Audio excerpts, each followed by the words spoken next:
कधी कधी आयुष्यात असं वाटतं की सगळं संपलं, कोणीच आपलं नाही. पण त्या शांततेत एक शक्ती आपल्याला सांभाळत असते. ती म्हणजे स्वामी समर्थ यांची. स्वामी म्हणतात, भिऊ नकोस, मी तुझ्या पाठीशी आहे.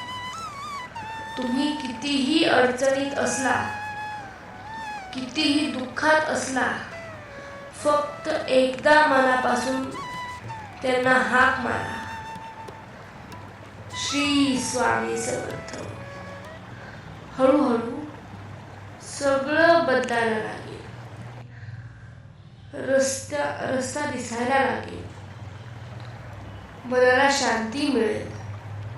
कारण स्वामी कधीच त्यांच्या भक्तांना एकटं सोडत नाहीत. फक्त विश्वास ठेवा आणि स्वामींचं नाव घेत राहा. जय श्री स्वामी समर्थ.